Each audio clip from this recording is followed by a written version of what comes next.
सुप्रभात बच्चों। आज हम कक्षा 8 के इतिहास विषय का पाठ 8 महिलाएं, जाति एवं सुधार का पहला प्रकरण परिवर्तन की दिशा में उठते कदम के बारे में पढ़ेंगे। तो चलिए करते हैं पाठ को शुरू और देखते हैं महिलाएं, जाति एवं सुधार। क्या आपने कभी सोचा है कि 200 साल पहले बच्चों की ज़िंदगी कैसी रही होगी? आजकल मध्य वर्गीय परिवारों की ज़्यादातर लड़कियां स्कूल जाती हैं और उनमें से बहुत सारी लड़कों के साथ पढ़ती हैं। बड़ी होने पर उनमें से बहुत सारी लड़कियां कॉलेजों और विश्वविद्यालयों में जाती हैं और विभिन्न प्रकार की नौकरियां करती हैं। कानूनन शादी के लिए उनका बालिग होना ज़रूरी है। देखो, बालिग का मतलब होता है कि उनकी उम्र 18 वर्ष होना अनिवार्य है और कानून के अनुसार वे किसी भी जाति व समुदाय के व्यक्ति से शादी कर सकती हैं। यहाँ तक कि विधवाएं भी दोबारा शादी कर सकती हैं। पुरुषों की तरह सभी महिलाएं वोट डाल सकती हैं और चुनाव लड़ सकती हैं। बेशक सभी महिलाएं इन अधिकारों का उपभोग नहीं कर पाती। गरीबों को शिक्षा के मौके मुश्किल से मिलते हैं, कम मिलते हैं या मिल ही नहीं पाते। बहुत सारे परिवारों में लड़कियां अपनी इच्छा अनुसार पति भी नहीं चुन सकती हैं। तो देखो, ये बात कर रहे हैं हम अभी वर्तमान समय की, लेकिन 200 साल पहले हालात बिल्कुल अलग थे। ऐसा नहीं था जैसे अब है कि लड़कियां लड़के इकट्ठे पढ़ते हैं, स्कूल जाते हैं, कॉलेज जाती हैं। पहले ऐसा नहीं था। तो ज़्यादातर बच्चों की शादी बहुत कम उम्र में ही कर दी जाती थी। हिंदू व मुसलमान दोनों धर्मों के पुरुष एक से ज़्यादा पत्नियां रख सकते थे। देश के कुछ भागों में विधवाओं से ये उम्मीद की जाती थी कि वे अपनी पति की चिता के साथ ही जिंदा जल जाए और इस तरह स्वेच्छा से या ज़बरदस्ती मार दी गई महिलाओं को सती कहकर महिमा मंडित किया जाता था। देखो, उस समय हमारे भारतीय समाज में ये एक परंपरा थी कि अगर पति की मृत्यु हो जाती है तो पति की चिता के साथ ही वो महिला, उसकी पत्नी है, वो उस या तो खुद ही अपनी इच्छा से जिंदा जल जाए या फिर उसके परिवार वाले, उसके रिश्तेदार या समाज के लोग ज़बरदस्ती उस महिला को उसी चिता पर बैठाकर जिंदा जला देते थे और उसे सती कहते थे। तो सती शब्द का अर्थ सदाचारी महिला था। संपत्ति पर भी महिलाओं के अधिकार बहुत सीमित थे। शिक्षा तक महिलाओं की प्राय कोई पहुंच नहीं थी, यानी कि महिलाएं बहुत कम पढ़ पाती थी। देश के बहुत सारे भागों में लोगों का विश्वास था कि अगर औरत पढ़ी लिखी होगी तो वह जल्दी विधवा हो जाएगी। तो देखो, लोग हमारे भारतीय क्या परंपराएं उन्होंने बना रखी थी, कैसे रिवाज चलते थे। तो यहाँ एक चित्र देखिए कि सती बाल्थाज़र सोल्विन द्वारा बनाया गया ये चित्र है। 1813 में बना, जो कि भारत आने वाले यूरोपीय चित्रकारों द्वारा बनाई गई सती की बहुत सारी तस्वीरों में से यह एक है। यानी उन्होंने इस प्रथा पर बहुत सी चित्र बनाए, उनमें से एक ये चित्र है। और सती प्रथा को पूर्वी समाज के अंदर बर्बरता के सबूत के तौर पर देखा जाता था कि महिलाओं के साथ कितना अत्याचार होता है। तो पूर्व के यानी यूरोप में ऐसा माना जाता था। इसके बाद देखो, समाज में सिर्फ स्त्रियों और पुरुषों के बीच ही फर्क नहीं था। ज़्यादातर इलाकों में लोग जातियों में भी बंटे हुए थे। ब्राह्मण और क्षत्रिय खुद को ऊंची जाति का मानते थे। इसके बाद व्यापार और महाजनी आदि से जुड़ी जातियों का स्थान आता था। जो व्यापार और महाजनी करते थे उन्हें वैश्य कहा जाता था। तो इसके बाद काश्तकार, बुनकर और कुम्हार जैसे दस्तकार आते थे और इन्हें शूद्र कहा जाता था। इसके बाद सबसे निचली पायदान पर ऐसी जातियां थी जो गांवों और शहरों को साफ सुथरा रखती थी या फिर ऐसे काम धंधे करती थी जिन्हें ऊंची जातियों के लोग दूषित कार्य मानते थे, यानी ऐसे काम जिनकी वजह से उनकी जाति भ्रष्ट हो जाती थी। ऊंची जातियां निचले पायदान पर खड़ी इन जातियों के लोगों को अछूत मानती थी। इन लोगों को मंदिरों में प्रवेश करने, सवर्ण जातियों के इस्तेमाल वाले कुओं से पानी निकालने या ऊंची जातियों के आधिपत्य वाले घाट और तालाबों पर नहाने की छूट नहीं होती थी। उन्हें निम्न दर्जे का मनुष्य माना जाता था।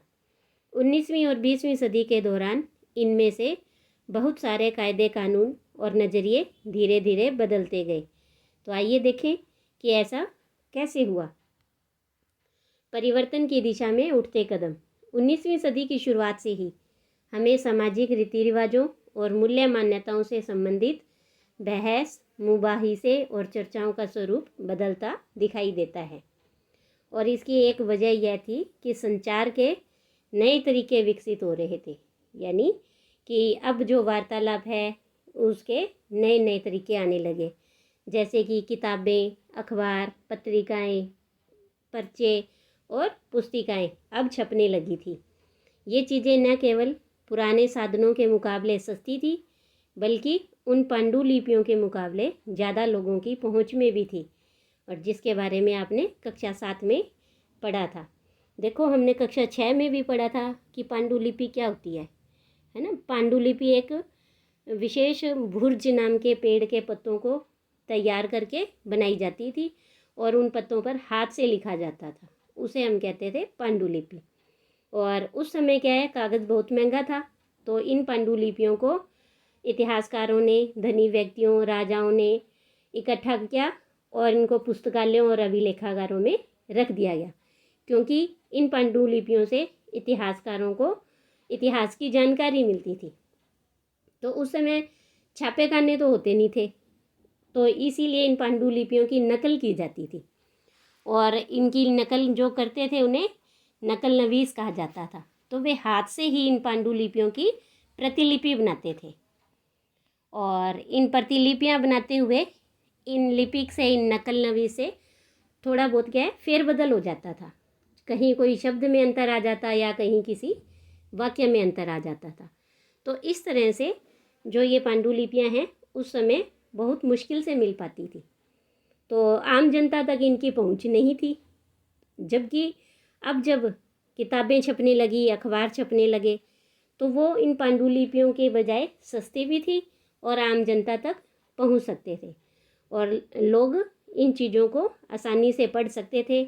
उनमें से बहुत सारे अपनी भाषाओं में लिख सकते थे, अपने विचार व्यक्त कर सकते थे। नए शहरों में तमाम तरह के सामाजिक, राजनीतिक, आर्थिक और धार्मिक मुद्दों पर पुरुषों के बीच चर्चाएं होती थी, और कभी कभी महिलाओं के बीच भी चर्चा होती थी। तो ये चर्चाएं आम जनता तक पहुंच सकती थी और सामाजिक परिवर्तन के आंदोलनों से भी जुड़ी होती थी। जो वो चर्चाएं करते थे, बहस करते थे, तो उस समय में कि हमें समाज में क्या परिवर्तन चाहिए, कौन सी कुरीतियां हैं, उनके ऊपर भी, और उस समय जो आंदोलन चल रहा था, राष्ट्रीय आंदोलन, उन पर भी अब बहस होने लगे थे।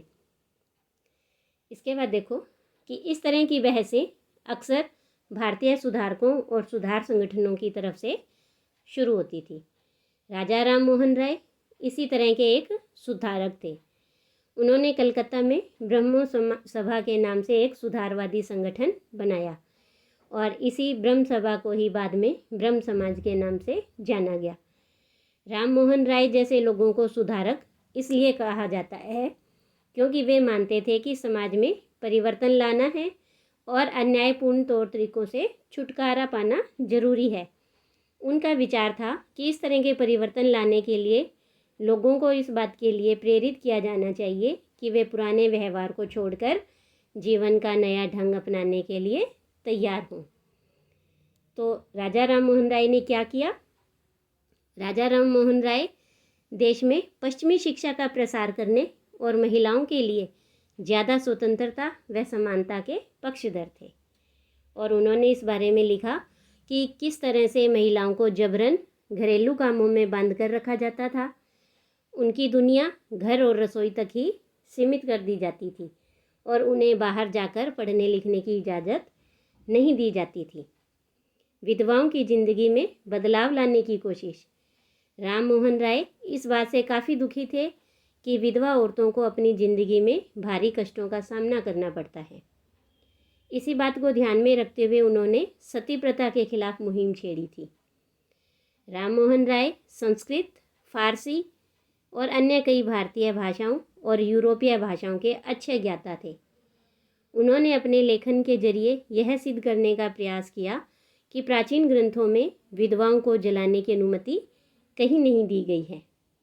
जैसा कि हमने अध्याय 7 में भी पढ़ा था कि 19वीं सदी के प्रारंभ तक बहुत सारे अंग्रेज अफसर भी भारतीय परंपराओं और रीति रिवाजों की आलोचना करने लगे थे और वे राम मोहन राय के विचारों को सही मानते थे क्योंकि उनकी एक विद्वान व्यक्ति के रूप में प्रतिष्ठा थी।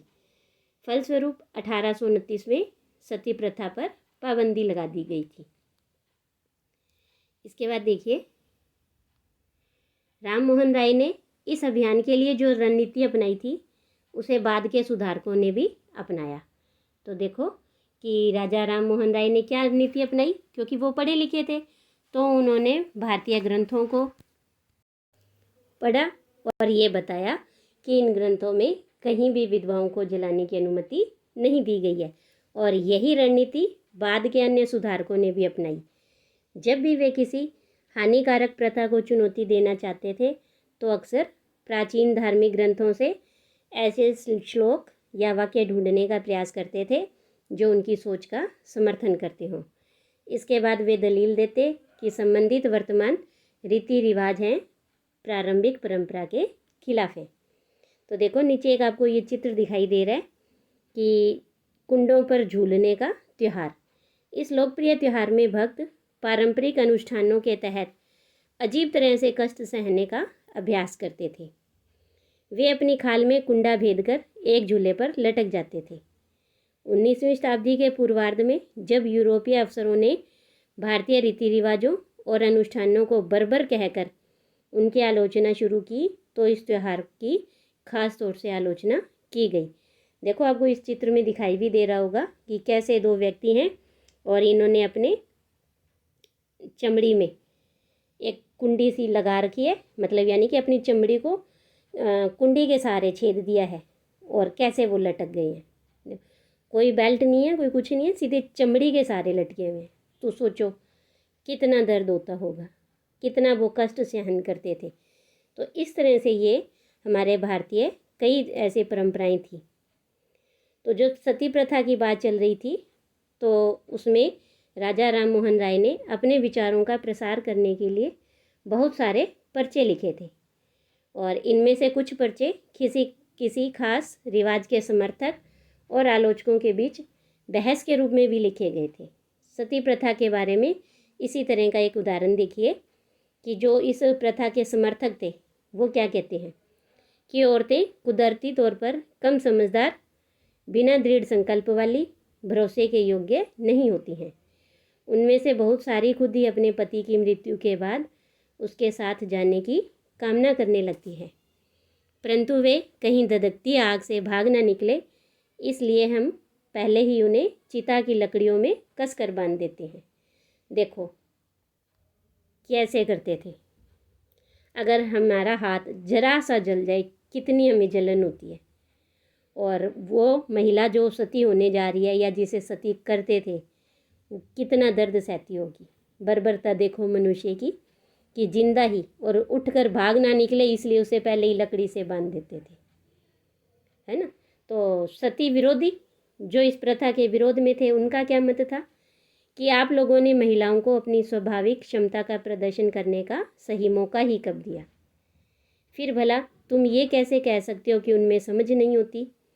अगर ज्ञान और शिक्षा के बाद भी कोई व्यक्ति न समझ सकता हो या पढ़ाई गई चीज़ों को ग्रहण न कर पाए तो हम उसे अक्षम मान सकते हैं, परंतु अगर तुम औरतों को पढ़ने का मौका ही नहीं दोगे तो तुम उन्हें कमतर कैसे कह सकते हो।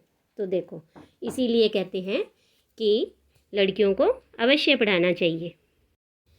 तो देखो कि जो ये संवाद है ये 175 साल से भी ज़्यादा पहले का है कि महिलाओं को पढ़ाया ही नहीं जाता था।